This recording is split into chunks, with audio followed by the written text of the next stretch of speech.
Salut à tous, bienvenue sur le plateau de Virage Marseille. Bonne année 2022 à tous. Je suis très heureux de vous retrouver malgré les conditions pour cette émission, pour votre rendez-vous hebdo sur l'Olympique de Marseille en partenariat avec le Phocéen sur BFM Marseille. Je suis avec ceux qui, pendant mon absence, se sont imposés. C'est un peu Hardisson et Bafi, ils font l'émission tout seuls.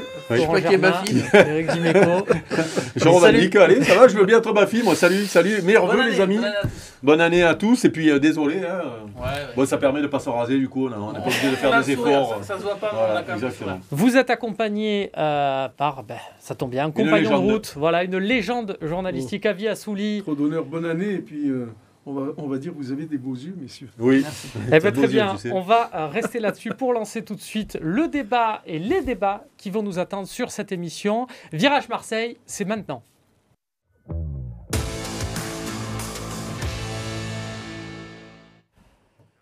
Je vous le disais, l'OM s'est imposé pour la première de la saison en Coupe de France. Voilà, on sait, en Ligue 1, on reprend dans le championnat de France par le match de coupe contre une petite division sur un stade un peu favouille avec la main courante. L'OM s'est imposé 3-0 à Limoges contre Chauvigny. Vous allez voir les buts de cette rencontre avec le premier signé Arkadiusz Milik à la demi-heure de jeu qui change forcément la donne de ce match sur un bon service de Louane Pérez. Voilà le dépassement de fonction du défenseur marseillais. Et puis ça a été du coup plus simple derrière pour Gerson qui a servi Cengiz Under. Un troisième but viendra en seconde période avec encore Gerson à la passe décisive. Regardez, hop, petit service en retrait pour Amin Harit qui a fait parler son adresse. Alors messieurs, question simple et premier débat de l'année sur Virage Marseille.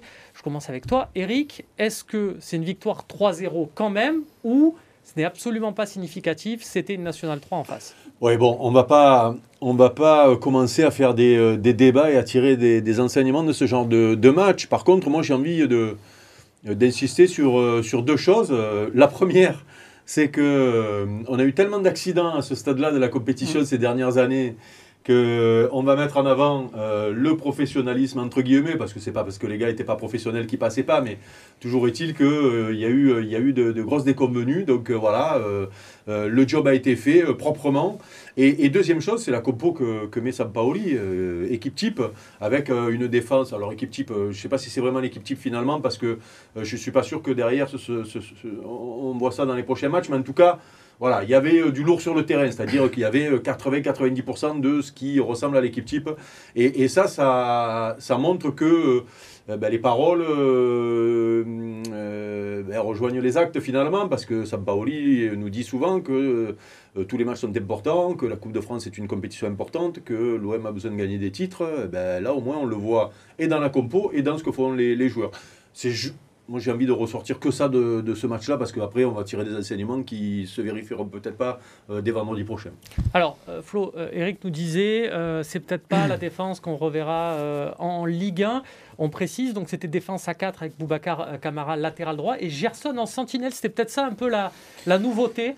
Avec Guendouzi, toujours un cran plus haut, un 4-1, 4-1 finalement. Et l'une des satisfactions aussi, parce que peut-être que dans des matchs comme ça, on va aussi voir les performances individuelles, voir qui a pu se rassurer ou a pu montrer un autre visage. Et c'est vrai que Gerson, je trouve qu'il a été parmi les joueurs qui ont fait un bon match. On l'a revu avec 2 passes décisives.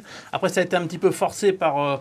la réalité, certaines absences, Rongier qui n'est pas là, donc Camara qui prend ce poste un peu hybride de faux latéral droit. C'est lui pour moi qui sera peut-être plus là sur le prochain match. Par exemple, ce sera le deuxième débat. Donc voilà, il fallait trouver une solution en sentinelle. Avant qu'il signe, j'avais passé quelques coups de fil au Brésil notamment, et certains disaient qu'il était plutôt à l'aise dans ce registre-là, qu'il aime bien. Alors, c'est l'éternel débat, Gerson, quel est son poste, etc. Donc tout le monde n'est pas d'accord, mais certains au Brésil estiment qu'il a une qualité technique pour pouvoir un petit peu éclairer le jeu. Il n'a peut-être pas ce côté combatif qui lui permet d'être un 6, loin de moi cette idée-là, mais il a été plutôt à l'aise dans ce registre. Juste, je rebondis 2 secondes sur ça. On lui a posé la question de son poste préféré, ce garçon, parce qu'on est tous en train d'imaginer par rapport à ce qu'on nous a raconté du Brésil, mais en réalité, on lui a déjà posé la question. Ouais, lors des conférences de presse, en tout cas une conférence de presse qu'il a faite, la question lui a été posée. Bon, après, lui, il a un peu cette tendance à dire moi je jouerais là où... de partout. Voilà. Mais bon, il doit avoir un poste préférentiel quand même. Tu as connu ça avec certains joueurs, Eric. Quand c'est un mauvais match, c'est pas son vrai poste, peu importe où au final. Mais non, mais justement, c'est pour ça que c'est bien de lui poser en dehors du contexte, de lui dire bon, mais toi, si on te demande où tu préfères jouer, tu aimerais jouer où? Voilà, tu vois, pour savoir, parce que finalement, on colporte que des légendes. Après, je suis pas sûr qu'il ait le volume de jeu, je sais pas, ou l'abattage physique pour jouer à ce poste-là. Ça passe peut-être contre N3, voilà. Pas ce qu'on lui demande. Mais bon, c'était intéressant. Donc voilà, tu rajoutes à ça Milik qui met un beau but. Tu rajoutes à ça des performances intéressantes comme, on le disait, Under, je trouve aussi, qui a besoin de se rassurer physiquement. Le problème, c'est que contre l'adversité. Mais bon, voilà, mais ce qui est pris les plus à prendre, c'est intéressant. Messieurs, je me souviens, alors c'était pas sur ce plateau, mais on avait fait un avant-match avec Avi. Je sais pas si tu t'en souviens, avant Quevilly, tu nous avais dit mais Quevilly, c'est bon, c'est fait, on passe.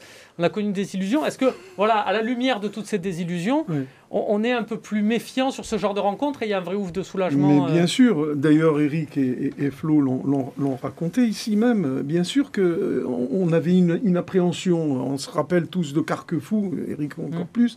Mais bon, on a une appréhension, mais quand même, 5 divisions d'écart. Faut pas exagérer quand même. Non, il faut saluer le fait qu'ils aient fait le boulot, voilà. Mais il ne faut pas survendre la performance. Faut pas survendre. Bon, mais bon, ils ont fait le job, comme tout le monde le dit. Par contre, je vais rebondir sur Gerson. Moi, c'est par intermittence. Alors, évidemment, il n'y a pas posé la question. Enfin, vous ne lui avez pas posé la question. Qu'est-ce que vous voulez qu'il vous dise? Puisque s'il a la confiance de l'entraîneur, il ne va pas lui dire « Non, moi, je préfère jouer là. » Il jouera là. Un jour, on l'a vu à gauche. Un jour, on l'a vu numéro 10. Un jour, on l'a vu avant-centre. C'est encore les petites stratagèmes de Sampaoli. Mais bon, hier, tout a été parfait, plus ou moins. Le physique, le respect de l'adversaire, les buts, la papinade de Milik sur un centre d'Éric Dimeco de gauche. Et puis voilà, quoi. Bon, ça s'est bien passé. Maintenant, on verra ce que vaut véritablement l'OM face à de meilleurs adversaires. Eh ben, on verra du coup ce que ça va donner peut-être pour le tour suivant. On va voir les résultats de Coupe de France qui sont déjà tombés. Vous voyez qu'il y a un gros, on va dire ça comme ça, en la personne de Rennes qui passe à la trappe, sorti face à une Ligue 2, face à Nancy. Ça nous amène, messieurs, à nous dire pour le tour suivant, je vais vous poser cette question. Il reste Paris qui va jouer là contre Vannes, il reste Monaco, Nice, Montpellier parmi les équipes de haut de tableau. Voilà, les résultats s'affichent. Le tirage au sort, ça sera mardi. Voilà, qui est-ce que vous voudriez avoir pour ce huitième de finale, sachant, ayez toutes les infos en considération, il n'y aura pas de match la semaine précédente, ça sera un déplacement à Lens, puis une semaine, le match de Coupe de France, puis une semaine avant la réception d'Angers. Est-ce que, Flo, c'est le moment ou jamais de se dire, allez, on reçoit Paris au Vélodrome, comme ça, à l'Orange Vélodrome, c'est le moyen de les sortir de la compétition maintenant, plutôt qu'après. Ou l'OM reçoit tout court. J'ai envie de dire qu'une aventure en coupe, c'est aussi quelques émotions, et si ça peut se faire au Vélodrome contre une Ligue 1... C'est quand le prochain match, là, du coup, avec fin janvier, fin janvier, il y aura peut-être plus la jauge, du coup. C'est pour ça que si tu prends une Ligue 1, peut-être que tu remplis. Il n'y aura plus la jauge, c'est 3 semaines, ils nous ont dit. Oui, bon, Espérons, ça peut être prolongé.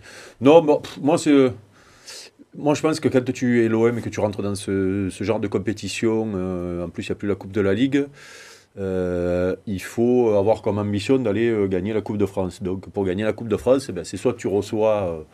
une Ligue 1, soit tu prends un petit, quoi. Voilà, là, il ne faut pas... Paris, en ce moment, même s'ils ne sont pas bons, c'est bizarre, mais contre nous, c'est... Bon, ok, vous en voulez pas de Paris, j'ai bien compris. Vous voulez quoi, Avi? Qu'est-ce que... Bon, écoutez, recevoir, donc peut-être une Ligue 2, et sinon, se déplacer chez un petit, pourquoi pas, pour passer encore et être dans les quarts, à partir des quarts. Bon. Tout est possible. On le note pour les boules, on transmettra les consignes. On veut Nancy au Vélodrome. Voilà. C'est donné. Bien, ça, c'est bien. Voilà, ton ancien club. Ouais, j'ai passé un an là-bas. Ce sera un beau souvenir. Et puis, Avi, tu reverras Benoît Pedretti, tiens, peut-être.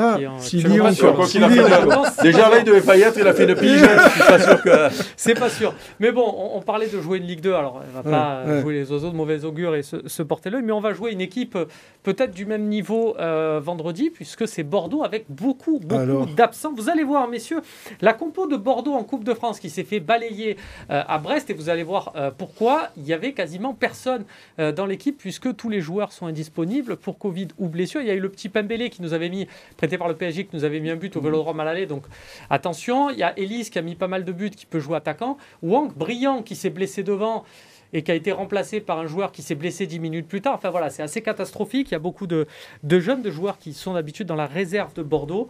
Question, j'en appelle à Ville, l'historien. Peut-être qu'Avi, il a vu la dernière victoire de l'OM à Bordeaux. Je l'ai pas vu. J'étais pas né déjà. Un an après, c'était 77. Même la victoire, c'était 77. Alors j'attendais. Et pourtant, on a eu des grosses équipes. Oui, avec un champion d'Europe, avec Eric notamment. Avec il y a toujours eu quelque chose. Il a fallu que j'aille à Monaco pour le gagner, parce que c'était l'inverse. Tu sais, Monaco, toujours contre Bordeaux, faisait des gros matchs. Donc il a fallu que j'aille à Monaco pour pouvoir savoir ce que c'est une victoire à Bordeaux, parce que j'ai pris des bras. L'OM n'y arrivera peut-être pas, parce que le match est menacé. C'est vrai. Messieurs, est-ce que pour vous, pour l'équité, on doit le jouer maintenant ou on doit attendre pour enfin les gagner, parce que c'est une opportunité extraordinaire qu'on efface cette mauvaise période. Est-ce qu'on s'assoit sur l'équité ou pas, Flo, en disant ça? Non, mais on est très marseillais quand on dit ça. C'est le règlement qui va parler. Après, il y a un flou qui règne, parce que il peut changer le règlement. Justement, on sent qu'il peut être adapté pour justement que ce match puisse être joué ou pas. Donc, pour moi, il ne faudra pas se poser cette question-là. Si malheureusement, alors les Bordelais, eux, ils font le forcing, ils ont fait la demande de reporter le match. Ce qui est normal, c'est le bonne guerre. Après, il ne faudra pas se dire, évidemment, si Marseille joue et gagne contre un Bordeaux qui a une dizaine, voilà, on ne va pas tirer d'enseignement ou les Marseillais vont pas aller remplir le Vieux-Port, mais je veux dire, il faudra quand même jouer ce match avec le même sérieux et puis pas avoir de remords, quoi, comme l'a fait Brest. Brest, pas de pitié. Hein. Ouais, mais oui, avec une panenka. Oui, il y a eu une polémique là-dessus d'ailleurs, le petit Fèvre qui fait une panenka, si lui il sent que c'est le meilleur geste au bon moment, oui, puis il faut pas la panenka. C'est un geste technique. Il faut surtout pas la rater, quoi. Voilà, quand tu la mets, c'est bien. Le tout, c'est de pas la rater, parce que tu passes pour une con. Mais il n'a pas voulu ridiculiser. Landreau, qui nous regarde. Romain, il n'a pas voulu ridiculiser l'équipe ou le gardien. Il a fait comme il a ressenti, puis il a marqué, donc c'est bien. Et puis on n'est pas à l'abri, juste Romain, que l'OM, enfin je le souhaite pas, pour le moment il y a assez peu de cas de Covid. Que l'OM soit dans la même situation dans quelques semaines. Hein. Et puis dans ce cas, on dit quoi? Ouais, mais l'OM, ils ont un calendrier surchargé parce qu'ils ont dû rejouer un match à Nice, peut-être un match à Lyon, donc c'est inéquitable. Donc on s'en sort jamais dans ces cas-là. Non, mais là on ne va pas reparler des sanctions qu'il y a eu avec les événements depuis le début de la saison, mais on a tous pointé l'incohérence à ce niveau-là. Il faudrait que justement, pour cette histoire de Covid, il y ait une cohérence sur toutes les journées. Voilà, c'est soit ça joue pas. Eh bien, ça jouera probablement. C'est pas cohérent là-haut. Vendredi. En attendant, nous, on va passer à un débat sur Boubacar Kamara.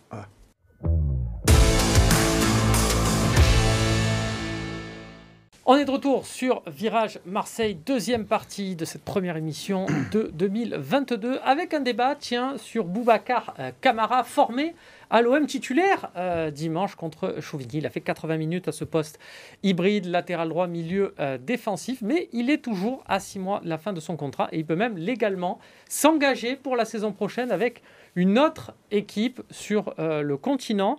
Donc, messieurs, question pragmatique, je m'adresse à vous. Vous savez comment on gère un club de foot? Comment on gère là le cas de Boubacar Kamara? Est-ce qu'on le force à partir en janvier parce que c'est la dernière opportunité pour avoir un peu d'argent, ou il vaut mieux le garder pour sauver l'objectif podium? Florence, c'est Eric qui est mieux placé, mais je crois qu'il n'y a pas de... C'est impossible de le Romain, c'est lui qui est maître du jeu. Voilà, c'est-à-dire que tu ne peux pas forcer un joueur qui est en droit de s'engager dès aujourd'hui dans un club pour l'année prochaine. Tu ne peux pas le forcer. Voilà. Et donc, si lui décide que c'est son intérêt de partir parce que la proposition est intéressante et qu'il pense que c'est le bon club pour lui et que peut-être ça ne se reproduira pas dans 6 mois, ce qui pour moi n'est pas vrai, mais pourquoi pas. Allez, le lâcher. Mais moi, je pense qu'il va rester.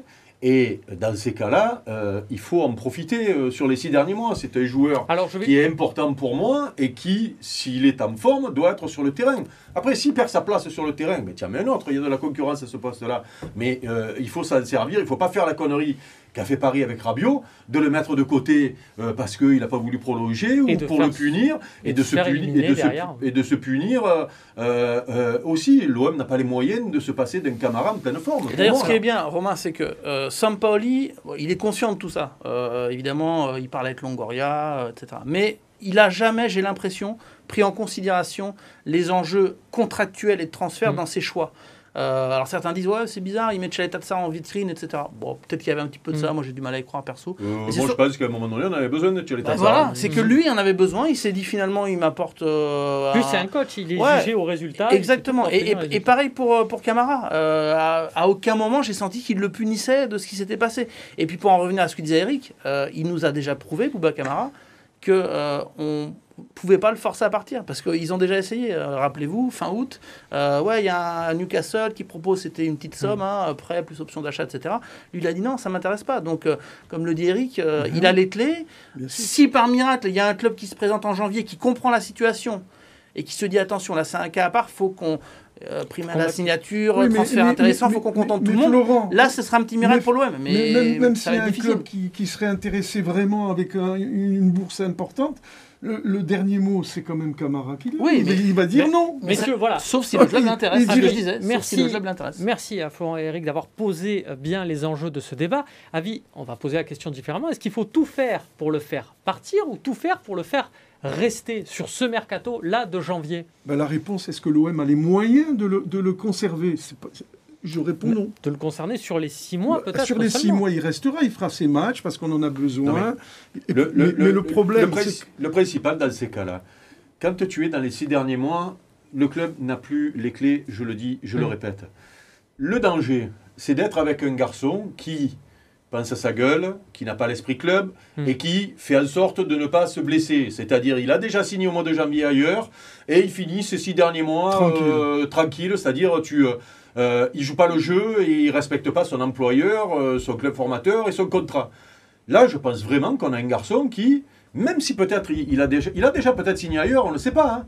Il peut. Hein. Là, ça dit que depuis aujourd'hui, il peut avoir signé ailleurs. Ok. Eh bien, moi, je suis sûr que si on le met sur le terrain, il fera ses matchs. Ouais. Parce qu'il n'est pas dans la mentalité de mec qui calcule, de peur de se blesser et il jouera. Et donc, dans ces cas-là, pourquoi l'OM se passerait de lui si il est le joueur qu'il nous montre depuis des années? Enfin, je veux dire, c'est pour moi, c'est pas la même équipe quand il est là et quand il n'est pas là pour moi. Camara. Vous allez voir, des petites statistiques sur Boubacar Camara sur cette première partie de saison, parce que Boubacar Camara, on a l'esprit du joueur un peu totem, on gagne avec lui, c'est beaucoup plus compliqué de gagner sans lui. Vous allez voir que cette saison, c'est plus si vrai que ça. Il a fait 20 matchs cette saison, Boubacar Camara, 18 où il peut être noté, comprenez, 18 où il a fait 1 heure de jeu, grosso modo. Donc 18 sur 26, c'est le 7e temps de jeu de l'effectif, avec 65% du temps joué, alors qu'on a toujours l'image d'un Camara, justement, je vous disais, totem, indispensable, c'est que le 7e, et si on prend les notes du Phocéen, un site que je vous recommande vivement, il est 7e aux notes. C'est-à-dire qu'on peut toujours dire, on l'a peut-être moins bien noté, mais les notes du Phocéen, je me méfie. Les notes du Phocéen, je me méfie. Je les regarde de temps en temps, ils ne voient pas le même match que moi. Messieurs, Camara, il était Phocéen d'or la saison dernière, par les groupes de supporters. C'est pour ça que je me méfie aussi de la saison dernière. Il était premier, il est 7e. Je montre que je fais le sourire, parce qu'on va pas Est-ce qu'il est plus, Flo, est-ce qu'il est plus si indispensable que ça cette saison, Boubacar Camara? Moi, je ne crois pas. Je pense même que c'est l'un des meilleurs Marseillais depuis le début de saison. En plus, il est à un poste qui des fois n'est pas évident, comme l'a été Rongier. Lirola, c'est un peu différent, mais non, pour moi, en plus, il a cette palette, il a une mentalité qui est OK, parce que c'est quand même pas évident. Il se passe des choses en coulisses, mais OK.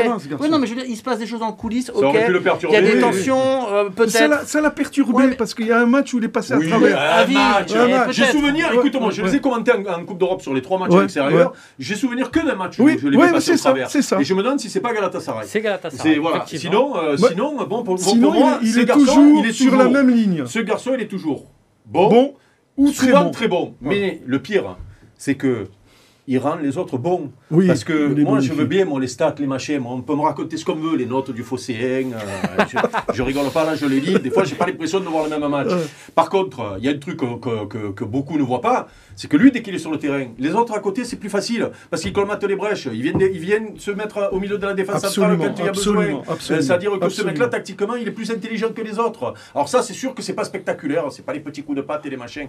Mais ça, c'est et je suis désolé, depuis le début de la saison, quand il est pas là, dans le jeu, c'est pas pareil. Et d'ailleurs, il lui donne Sampaoli beaucoup de responsabilités. On a parlé de ce poste à droite, comme c'était le cas contre Chauvigny. Aussi, regardons vraiment les matchs, surtout au Vélodrome, là, quand on prend de la hauteur.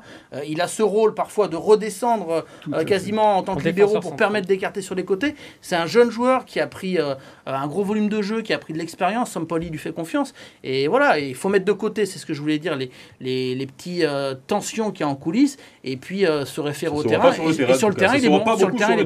Et tu as raison, parce que du coup, avec ce rôle-là qui peut se transformer en défenseur central, ça permet aussi à Sampaoli, qui aimait cette défense à 3 et qui l'utilise beaucoup moins ces derniers temps. Mais pourquoi ? Parce que finalement, la défense à 3, c'est quand Camara revient dans le milieu, au milieu des deux défenseurs centraux quand il en a besoin. C'est-à-dire que... Une balle dans le trou, il est là. C'est juste son intelligence de jeu qui te permet finalement d'avoir un joueur de moins à ce poste-là et d'avoir peut-être des mecs en plus devant. Alors, excusez-moi, je vais juste... Je vais faire l'empêcheur de tourner en rond, mais je suis obligé de vous poser cette question. Vous me dites, il lui reste 6 mois de contrat, il va partir, mais c'est pas grave, on a besoin de Camara. Quel message on envoie à un Pape Gueye, à un Gerson par exemple, qui ne vont pas peut-être être dans l'équipe parce que Camara joue, enfin je parle des mecs dans son secteur, et qui du coup l'année prochaine, est-ce qu'on prépare pas aussi un peu l'année prochaine, est-ce qu'on pense pas club en se disant, eux ils sont sous contrat, faut peut-être que mieux les mettre eux sous confiance. C'est des questions, messieurs. C'est des questions. On fait du social, Est-ce qu'on favorise un joueur? Le but de l'OM, c'est quoi? C'est d'être dans les 3 premiers, voire d'aller chercher une coupe. Puisqu'il y a la nouvelle coupe là, que on ne sait jamais, puisqu'il n'y a plus personne, peut-être que celle-là peut aller la chercher. Soyons. Donc, non, mais pourquoi pas? C'est le but quand tu es l'OM. Tu veux finir dans les 3 et tu veux peut-être gagner le titre. Quelque chose. Ok, eh ben, tu dois faire jouer les meilleurs.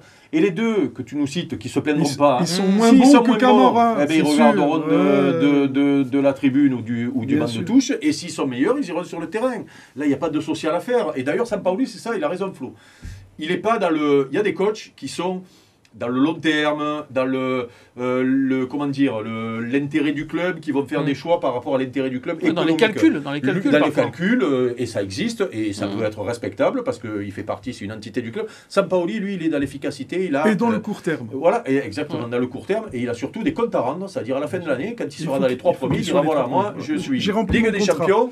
Maintenant, les contrats, c'est pas mon problème. Et la Ligue des Champions, ça rapporte peut-être plus que d'avoir vendu Camara au 5. Comment ça peut se vendre, Camara, aujourd'hui? Voilà, moi, non, mais aujourd'hui, je vois des chiffres à 10 millions, j'y crois pas. À 6 mois de la fin. J'allais te dire 5. Donc tu gagnes plus si tu es en Ligue des Champions. Et peut-être que Camara va te permettre d'y aller. Et je rebondis juste rapidement sur ce que dit Eric. Et en plus, Sampaoli, c'est pas un coach qui va te justifier certains choix. Donc les Gerson et compagnie que tu as cités, ils iront pas se plaindre dans le bureau de Sampaoli parce que sinon il va bien les recevoir. Et lui, il dira, écoute, moi j'ai un match à gagner et je suis pas là pour penser à qui je vais faire plaisir sur tel ou tel choix. Tout ce qu'il nous a montré au début de la saison, tu vois, à la limite, pourquoi pas. On verra. En plus, il n'a qu'un pied, ce garçon. Il n'a que le pied gauche, il n'a pas le pied droit. Il reste sur sa lignée de son match à Chauvigny. Merci à Limoges contre Chauvigny. Merci de nous avoir suivis pour cette première. On se retrouve très vite pour un prochain Virage Marseille. Salut à tous.